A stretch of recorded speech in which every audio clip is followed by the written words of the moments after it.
Society आज़म campus की तरफ से आप सभी का दिल की अमीर गहराइयों से इस्तकबाल किया जाता है।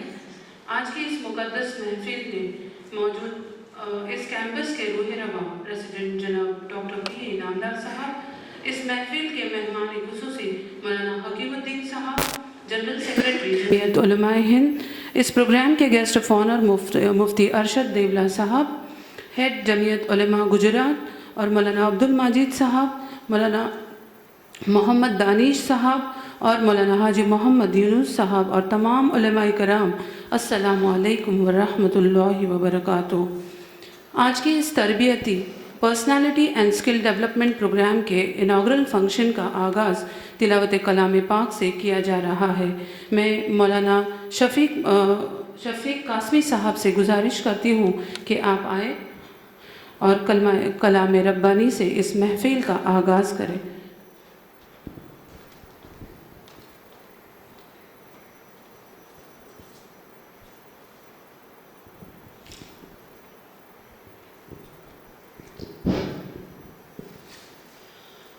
अऊज़ु बिल्लाहि मिनश शैतानिर रजीम। बिस्मिल्लाहिर रहमानिर रहीम।